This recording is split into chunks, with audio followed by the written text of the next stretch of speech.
Okay, we're live. Good evening. This is Soul of a Fighter, episode 13.B. This is the second part of episode 13. This is going to be us looking back at an awesome event, UFC 218, and we're going to talk about the results and particularly that amazing title bout and like any other bouts that stuck out. And boy, were there plenty. It was an exceptional fight card, and I'm gonna break it down for you and give you guys our immediate reactions and what we thought of it. What we thought of what was an amazing event, one of the best. So this is True Temper Rocket and Cyrus Stark. What's up, Jim? Oh, not too much, Cyrus. We had a good event the other night. Yeah, it was pretty good. I think it Yeah. was. I don't know, like in my opinion, well, definitely my favorite was 217, one just before. Um, I thought it was an exceptional event. I mean, big part of it was PSP coming back from hiatus. But the one I mean, the three that really stuck out to me this year were 214, 217, and then just like, last weekend's 218. It was amazing. And actually, come to think of it, uh, 216 was pretty exceptional too. Ferguson Lee. That was a great fight card too. But, I mean, 214, 217, and 218 really. And I have to say, like, this year was not a great year for the UFC. Most of that fault rests on Dana and all this, nonsense and this whole, like leprechaun nonsense. But the UFC are finishing really strong. Those are three of the best fight cards I've ever seen. Finish out the year, and been awesome. Like, actually, it's not just the pay per view cards. They've had some pretty awesome. Ever since the fall, ever since the end of the summer, ever since they finally got past this. This it was a lot of fun to watch, but this exhibition, this circus that was Mayweather versus McLeprechaun. The cards have gotten better and better. I mean, I don't forget, like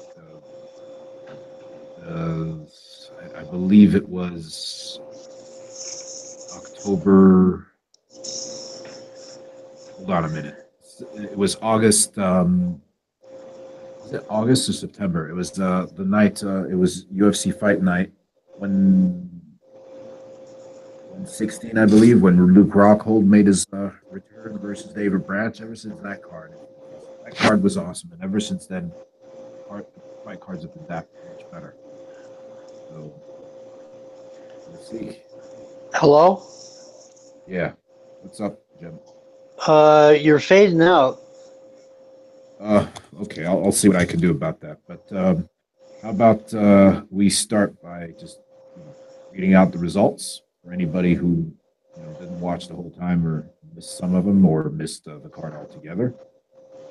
Um, Basically, it's the event kicked off in the early prelims with Justin Willis versus Alan Crowder. Justin Willis beat Alan Crowder by way of knockout. Dominic Reyes submitted Jeremy Kimball. Abdul Razak Al Hassan TKO'd Sabah Homasi, but that was a very, very poor and controversial stoppage. Sabah Homasi wasn't, he'd been knocked down, he'd been dropped, but he was still fighting, and actually going, he was actually going for a double leg when the ref stopped.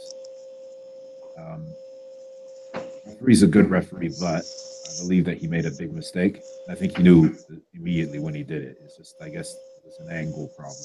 From his angle, it looked a lot worse than it was. Then there was a really entertaining women's strawweight bout. It was Amanda Bobby Cooper, who I enjoy watching a lot, beating Angela Magana. by TKO. And we had another great women's fight. Elise Herrig beating Courtney Casey by split decision. That was a really entertaining fight. Back and forth and very tight. You had David Tamer beating Drakkar Close. That was a pretty good fight. Very technical.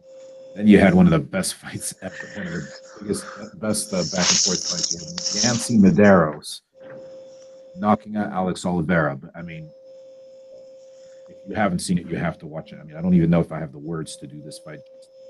Both fighters were down and out, were dropped multiple times. Yancy Medeiros was, in particular, was in dire straits. He got dropped, hurt so many times. He came through. Both fighters, you like that was the Yancy Medeiros' biggest win.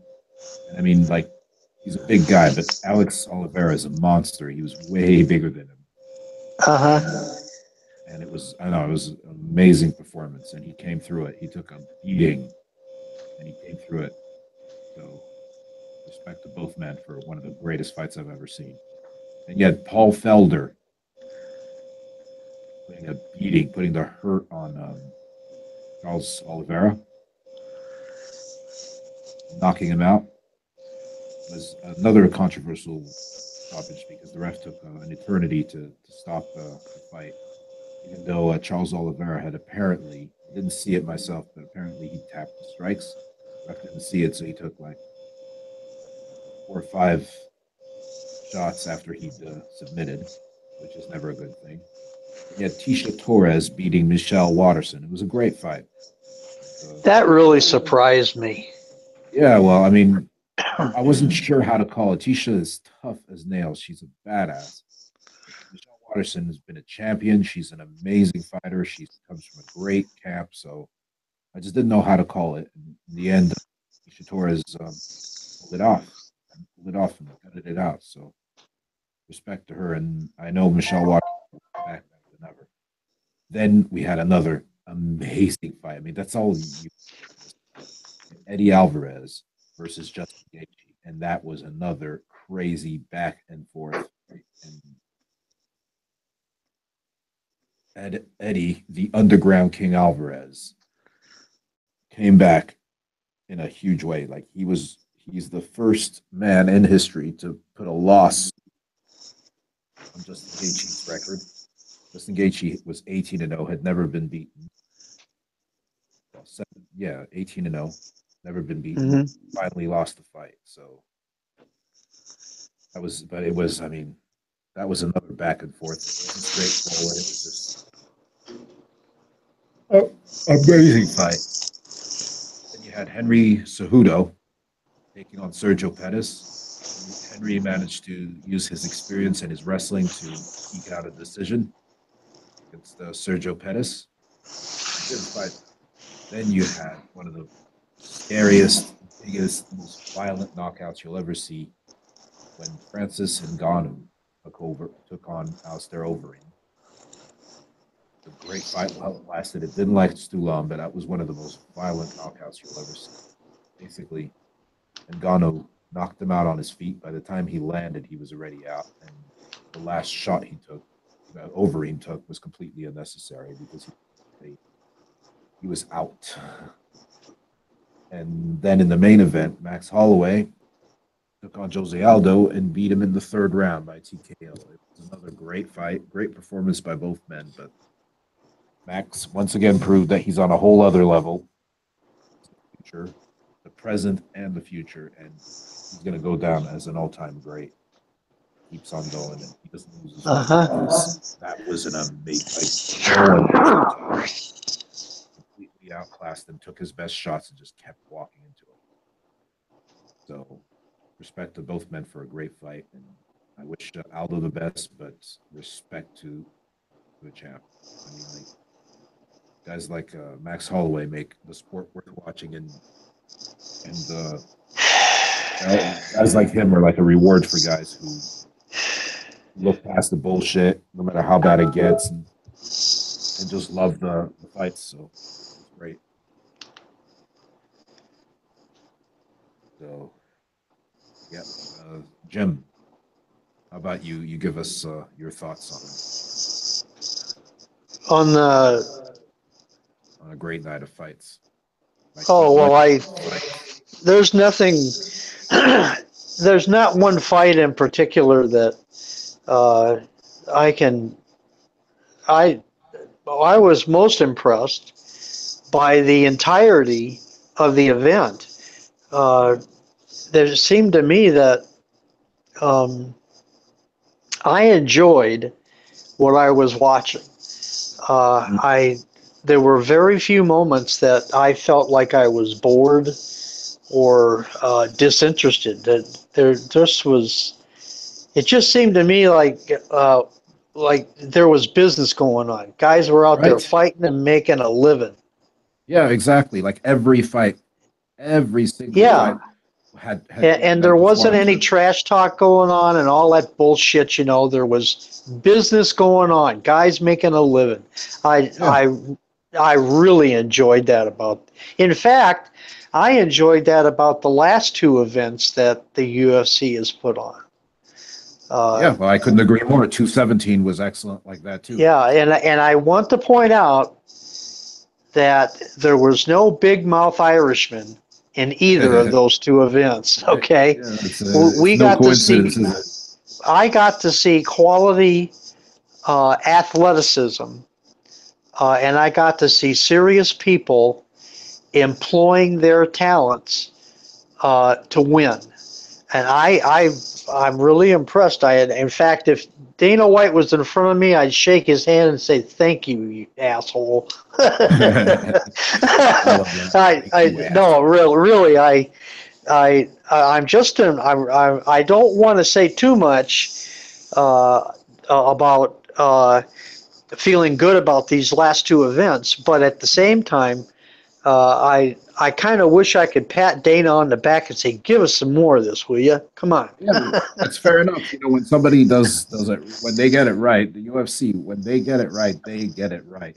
Lately, they've Yeah. been getting it wrong, and they've been just like really bad. But the last two cards, Now this last event, Cyrus, I didn't think there was anything fantastic.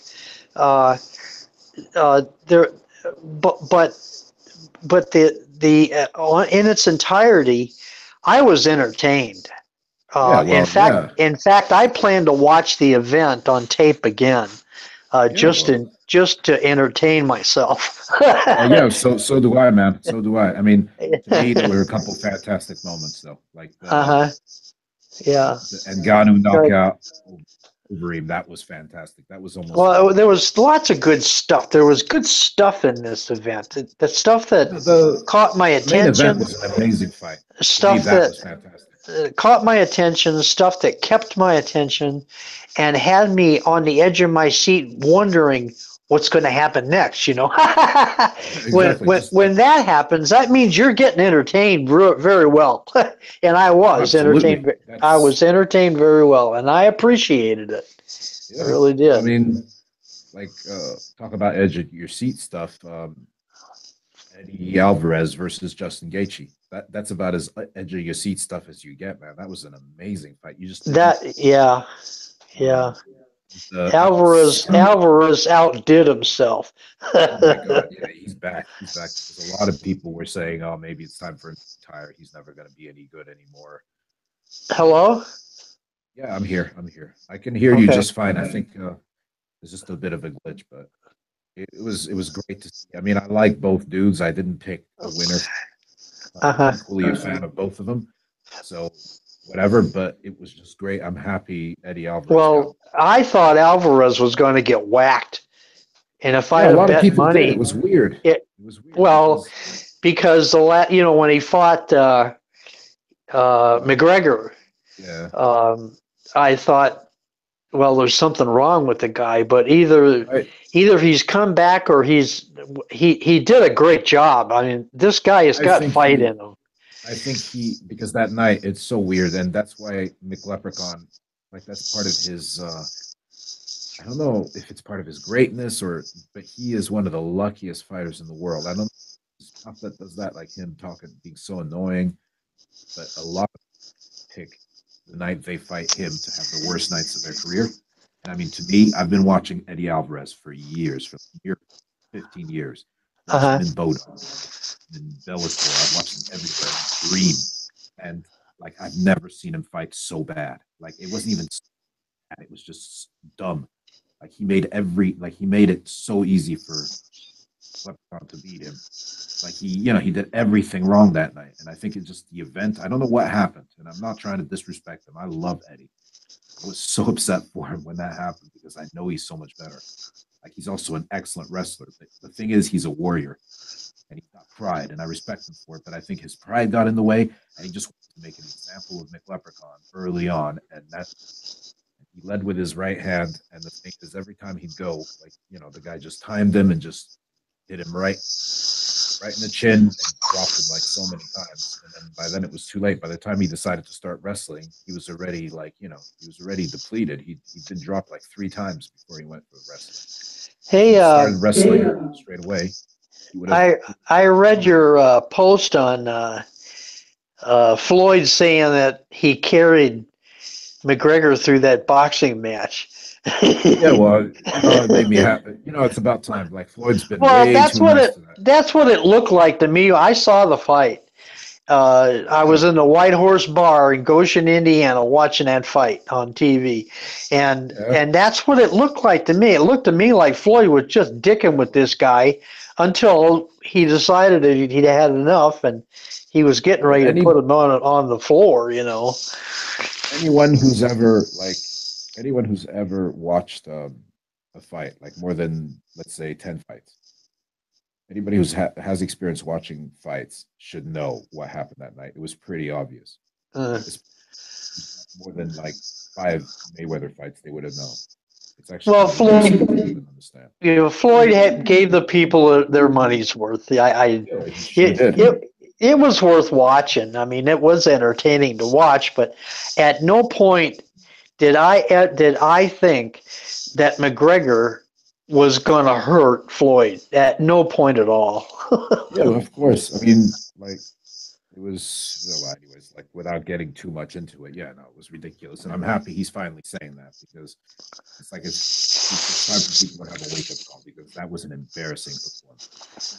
Like, he did everything wrong, and Mayweather made it as easy for him, and he still couldn't, follow the rules. Like some of his antics in there were, and that's what I call them. I call them antics. I'm not talking about fighting because grabbing someone around the waist and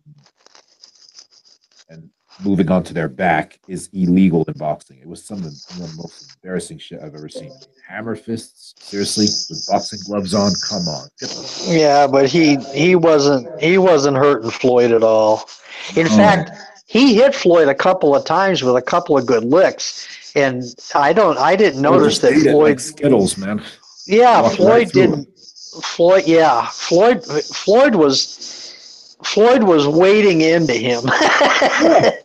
Yeah, he walked him down and just put pressure on him until he gassed out, and then he was going to knock him out, but the ref took pity on him. And let's face it, if you remember, Aldo was uh, wading into McGregor when McGregor stuck that left in his face. So Floyd gave him every. Hello, hello. I'm here. Yeah, had a bit of a connection. Hello. Yeah, I'm here. I'm here, buddy. I can't hear you. Can you hear me now? Hello. A little bit. Okay, it's all good. Had a bit of a snafu. Had to readjust. Keep going, Jimmy. Hello. You there? But Floyd knew that, and I know from experience that McGregor tags guys when they come at him because Exactly. he's a great counterpuncher. But and Floyd gave McGregor every opportunity for all those rounds to put it on him, and McGregor couldn't get it done. Well, first of all, Mayweather has one of the greatest chins in combat sports history. That's like everybody who's ever fought him says it because he doesn't get hit often. He's been hit by some of the biggest punchers ever, whether it's Oscar de la Hoya, Miguel Cotto, Manny Pacquiao. This big heavy hitters. And remember, boxers will always punch way harder than pretty much any MMA fighter because they when they knock you out, they knock you out with 16-ounce or 10-ounce gloves. It's a huge difference. And McGregor's got a lot of power. I don't, you know, like people always said that. McGregor's got power, but not like with 4-ounce. A lot of people can knock people out with 4-ounce gloves. With a boxing glove, that's real power, and it's funny. And the thing that made me laugh is when I told people that I believe that Mayweather actually has more punching power than McGregor, would laugh. Were laughing at me. I'm actually more convinced than ever now that Mayweather punches way harder than McGregor. Look at the difference. Mayweather's been punching with 10, 12-ounce gloves his whole career. And look at the difference. I mean, they fought with 8-ounce gloves, so that meant that everybody was, you know, all his sycophantic fans were all getting, like, celebrating, like, oh, Mayweather's going down now for sure. But look who got damaged more. When Mayweather finally decided to actually throw punches in the third round, at the end of the third round, you could see the effect on McGregor. Well, he was giving McGregor every opportunity to put it on him for the first couple of rounds, and McGregor couldn't get it done.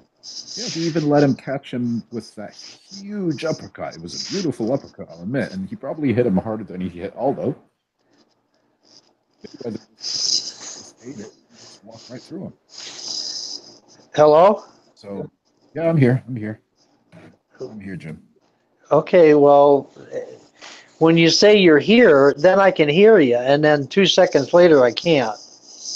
Well, that's because I'm not talking. That's because I thought you were going to say something. So, can you hear me now? Not very well. All right. How about now? Now I can. Okay, I'm recording from a secret location. I'm just being an idiot.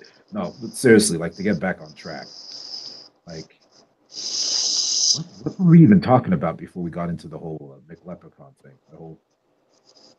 I mean, okay, look, I'm just gonna say this. I'm gonna say this. It's like I'm gonna keep saying this. It's so refreshing to be able to witness, to watch events, MMA events, without ever hearing anything, ever having to see his face or listen to his shtick, or listen to his bullshit, or listen to him all kinds of nonsense. It's just so beautiful because there's no bullshit. I mean, you know, his act was 5 minutes, but it's just wearing thin now. It's just so annoying, and it's really turning a great sport into just a clown show, into a circus, man, because it's just so bullshit. And then as soon as, like, it's like, whether they sell or not, okay, 216 was an exceptional event. And okay, maybe Tony Ferguson isn't the biggest star, so it didn't sell well. But the reason that 216 did not sell well was because the UFC didn't bother promoting it properly. There was no advertising on it. They didn't promote it in any way, shape, or form. So shame on them. If it didn't work, What was the main event in that one? That was Tony Ferguson versus Kevin Lee, which was a great yeah. There were so many good fights. It was a great event. I mean, he dedicated a whole show about, you know, UFC 216 and the return of Meritor. Because finally, Tony Ferguson was fighting for a title, which he should have done like almost 2 years ago. Even though he didn't fight for the actual title, he fought for the interim lightweight belt, which was a disgrace, which was a joke. And I mean, like, Dana, it's almost like he purposely lampooned it because he didn't win the fight. He said it's for the interim lightweight title. And this fucking bald wonder basically lampooned it immediately when he announced it by saying the fact that fighting for the interim lightweight title doesn't guarantee them the next shot at the lightweight champion, which is fuck is that? You know what the fuck is wrong with you? Like, how can you winning an interim title doesn't guarantee you the next shot? I mean, if anything guarantees you a shot, it should be that. That's why, like you know, that when Dana said that, it's just like he spat on everybody. He spat on the very thing that made the UFC great, meritocracy, basically eating what you kill. And he spat on Tony Ferguson and Kevin Lee. It's like, yeah, basically, and he kind of exposed like the whole WME and Zuffa attitudes towards fighters. It's like they just don't care. It's all about like whatever they think will sell more, and they're hurting the business. And like I'm sure it cost them viewers because viewers are like, that been, like if you weren't a household name, the way you could like get viewers was if you were fought for a title, right? Before now, like if you're telling someone like, yeah, they're fighting for a belt, but the belt doesn't really mean shit. Like, you really think people are going to do the events? So that's my thing. Okay, UFC 217 was just as good, might have been better.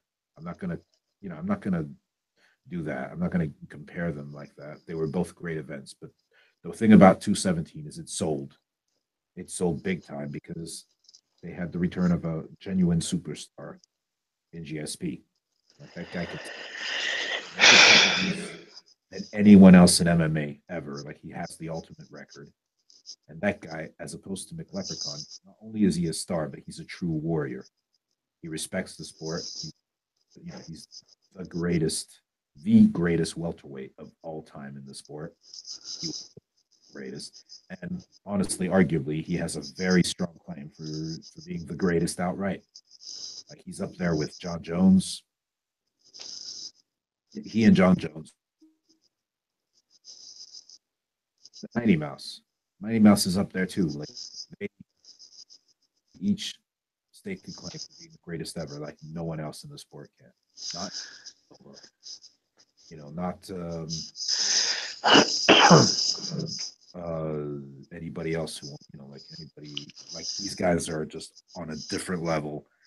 What they've done. Well, Anderson Silva is close, but I mean, I think with some of the nonsense and some of the shit he pulled recently and in the past, like that kind of hurts his case. No matter how many times Dana White wants to talk about how he's the greatest of all time and all that. Like, there are arguments against it, but yeah, like how about we talk about the main event? Like we discussed it earlier, the last episode, the first half of this episode. Like you had feelings about like the way Aldo carried himself and excuses. I have to say, like, I'm a fan of Aldo. I've been a fan for a long time. I've been a fan of Aldo's ever since. I always enjoyed watching his fights, but I was never a fan until he fought Uriah Faber, and I was rooting for Uriah Faber that night. However, after watching him just deconstruct like his leg and how much respect he had for Uriah Faber after the fight, I became a fan. And like I think he is the greatest Brazilian champion ever. There's a lot of people who don't really care for him because of his attitude, because he's non-committal, or he always seems to have an excuse. One thing I will say for him is he lost the other night. He fought like a man. He lost, and he lost like a man, and he took it like a champ. He took his defeat like a champ. And all I can do is tip my hat off to him. As far as the man who beat him, oh my God, we are blessed. I know that's his nickname, but we are blessed to witness a fighter, a Hawaiian warrior, man. Like, there's no bullshit. There's no pathetic, passive aggressive trash talking for this guy. He comes in and he does work. And I mean, look what he did. He literally ran through the greatest featherweight in UFC. I mean, no, in MMA history, and he made it look easy. And yet, like, after after the fact, after they were done fighting, after he won, like some of the things he said about Aldo, like to me, like I always had respect for Max Holloway. I've been a fan I've been a fan of Max Holloway since 2012, but every time I see him, I become even more of a fan. And he's an exceptional human being. Like if you listen to what he said afterwards, like people were trying to crown him the greatest featherweight ever, and he declined it. He said, "No, I have a lot more to do before I can call myself the greatest of all time. Like I have to catch up on title defenses." The guy is humble, man. He's very confident, but he's humble. Like this, a lot of people nowadays they make the mistake of someone who's running his mouth and being eight kinds of bitch.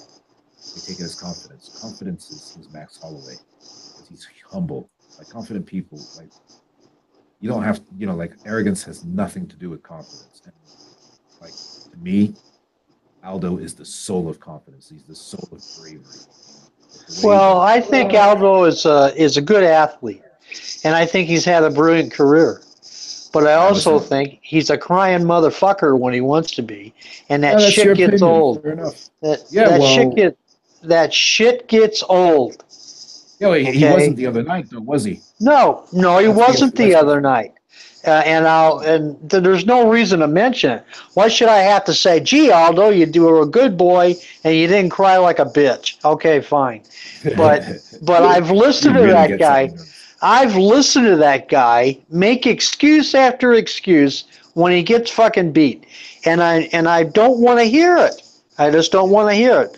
In fact, him getting beat the other night by Holloway proves to me, and the way he accepted it proves to me, he can do it like a man. Okay. Oh well, yeah. Yeah, and he can be, I'd like to remember him like that. I don't want to listen to him menstruate all over my ears. I'm sick of it. I hear you. I hear you. Okay, I get it. All these athletes that make these goddamn excuses for getting beat. I'm so sick and tired of hearing it. Oh God. Lots of fighters. Well, fighters, basketball players, football players, all them swinging dicks. If you get beat, you get beat. Good God. The difference is, I'm not a big. Some excuses really get on my nerves. Yeah. However, I'll give MMA fighters a lot more leeway most of the time than I do basketball players or others, because when a basketball player loses a game, okay, it feels like shit. Well, basketball really isn't a sport. It's more of an entertainment. Well, it is a sport. Let's be fair. That's a not NBA basketball. Okay, it's less. It's less. Yes, less. In the 90s, in the greatest era, that was a sport, man. Like, when you watch the Golden State Warriors go at it, the way they're like a well-oiled machine. As great as the sum of their parts. I mean, it's beautiful to watch them, the way they all blend, and whoever comes off the bench just that's and they make it a sport. Yeah. Okay, fair enough. When you have like the Lakers with their fucking sideshow going on, or the Cleveland Cavaliers, Dorothy, LeBron James, bitching every 5 seconds. Yeah, I get it. I'll give what I was trying to say. I'll give MMA fighters a lot more leeway than basketball players or whatever the fuck you want. Because when these guys lose, they feel like shit, but they still get to walk and go home. Like MMA fighters get fucked up. Some of them, you lose, and then you get like brain damage, or you get broken limbs, or you get, like you're dealing with some serious pain sometimes. So it's not just like you got a bruised ego and you've got a body. That's, so I do give them a little more leeway. And then in Aldo's case, I know he gets on your nerves, but I do give him. Well, I'll give him a leeway too, but I'm not gonna put a goddamn milk bottle in their mouth and pat them on the ass. Oh, nobody's asking you to do that. Thank you for the image, man. That's pretty. That's put there. You just painted. But anyways, I mean, like, let's just say it like it was a brilliant fight. Both what? It was a brilliant fight. The title fight, the main event. Yeah. Oh yeah. Holloway knows his cheese, and he beat beating Aldo. if you beat Aldo, you've done your work. Oh yeah, he beat him twice in the space of 6 months. He stopped him twice in Yeah. the third round both times. There aren't very many people who can say that. There are very few people who can say that, and this is the Well, greatest. there was a guy in high school. I wrestled him 4 years, Mm. and I wrestled him twice a year for 4 years, and he pinned me 8 times. Oh, He didn't just beat me, he pinned me 8 times. And I whacked the shit out of guys that whacked the shit out of him. It's weird. No, it's amazing. Yeah. It's amazing because Yeah. sometimes the matchup is everything. Yeah. Like look at, for example, Frankie Edgar. Frankie Edgar is one of the greatest to ever do it. Like I can't say enough great things. But this is the greatness of Aldo. Honestly, in last podcast I said it too. Remember, I said like if I had to pick someone to take on Max Holloway at featherweight, I'd pick Frankie Edgar even over Aldo because I just have Yeah, I this remember you said that. Yeah. right. But then when you look at what Aldo does to Frankie Edgar, like Frankie can't get anywhere near Aldo. He can difficult for him, but both times they've like Aldo could just like out tactic him and out. He's more athletic than him, and he always keeps. And it's been twice they've gone 10 rounds, and Aldo shut him down. But then like okay, Aldo lost to McGregor because McGregor got in his head and he rushed into a huge left, right? But anytime, I don't care up and down or how sick he is or whatever. But if Frankie Edgar was to fight McGregor, I would pick Frankie Edgar every single time. I have no doubt in my mind he'd beat him.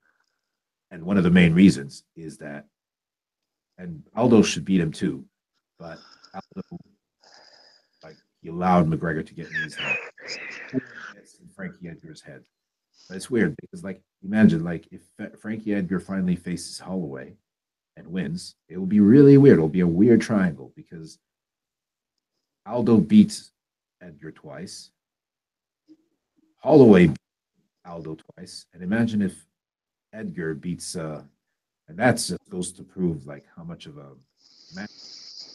Like sometimes some matchups are everything. Like there's certain guys, like some guys will never beat, and this is the thing. This is what makes GSP such an exceptional fighter because he adapts. There's plenty of fighters who should have had beating of GSP where they were more physical or bigger or hit harder. It might have even been faster. One thing about GSP, and that's probably the greatest weapon in all of sports, but in MMA in particular, is GSP is the greatest at adapting. His timing is ridiculous, and his timing gives him the power to adapt any fighter to any kind of situation, and it's pretty amazing. And that's that. Like Aldo, as great as he is, and he is one of the greatest. He's one of the most honest fighters. He'll fight the same way every time. This time was a bit different because he threw a lot more leg kicks than the first time they fought because he was he was injured supposedly the first time they fought, so he didn't throw any leg kicks. This time he threw quite a few, and he actually got quite a lot of joy out of it. Because, like I said, Holloway has that long, lean lead leg that he leans very heavily on. I mean, boy, is Holloway tough. He ate every single one of them and kept on advancing. That's one of the greatest performances I've ever seen. Absolutely amazing. Like, I can't say enough nice things, enough good things about Max Holloway. Like he truly is an exceptional fighter. So, how about we discuss that ridiculous co-main? How fucking nuts was that? Jim? Ngannou, like basically What? Ngannou, Francis Ngannou, Yeah. like separating Alistair Overeem from his senses in the most violent, vicious manner. Overeem didn't see that coming at all. Holy cow. In fact, I think Ngannou, he surprised himself. To be honest. As soon as he threw that left, uh, he didn't make a motion towards him. He knew he was going down. No, definitely. That I guy is think an animal. no, he is. He is. But I think you're right. I think he was expecting to knock him out. I think he knew he could knock him out. I don't think he was expecting. I hear I hear he's a pretty good boxer too. Well, actually, the interesting thing is when he first started training at that Paris gym where he used to train, he showed up and he was basically homeless and he said like basically I'd love to train boxing. Hello? Hello, can you hear me? Now I can. Yeah, and he basically like his hero is Mike Tyson, so he always wanted to be a boxer. But then these guys, like the coach there, he saw him move and everything. He said, you know, you should do MMA. You'd be exceptional. You'd be exceptional in MMA. And Boyd was his coach right, man. He's an exceptional MMA fighter. He really is. It's uh, that's why that's what's. Are you talking? Yeah, I'm talking. I'm here. I can't hear you. We're having some technical difficulties tonight, aren't we? Yeah, I'm right here. Can you hear me? Barely. Yeah. No, like I was saying like he basically wanted to be a boxer. He always wanted to be a boxer. He wanted to emulate Mike Tyson, but in the end, he became an MMA fighter. And boy, are we lucky that he did. We get to watch him do things like the other night, and boy, is that exceptional. That was both beautiful and frightening. Absolutely stunning knockout. I mean, the guy was out as soon as he hit him. He was out cold before he hit the ground. That, you don't see that very often. You know, we've seen some beautiful knockouts over the years. And Henderson on Michael Bisping. Um, well, just last UFC event, UFC 217, you had OSP knocking out Corey Anderson. It was good too, but this one was just there's something about this one. Like it's gonna live long in the memory, man. And I'm sure they're not gonna let us forget it because you're gonna get plenty of likes, plenty. You're gonna see that in every highlight reel, and rightly so because that was exceptional.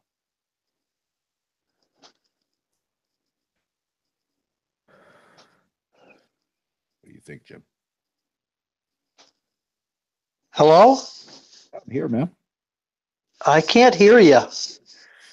I think there's something wrong with your tablet or phone because I'm talking. Well, this happens on my tablet and my phone. I'm in my phone right now, and normally I can hear you. When you asked me, can you hear me? I can hear you fine, and then immediately it goes away. Okay. So I don't know what the deal is. Anyways, that's we'll have to fix that. We'll have to work on that because you should be able to hear me. Like, my sound is on fine. Kind of weird. So, anyways, I think unless there was something else you wanted to discuss, I think that's our podcast for tonight. Unless there was something to add, Jim. Hello. Hello? All right, Jim. I think we'll call it a night, and we'll come back by the end of the week with a brand new episode 14. Looking forward to UFC 219.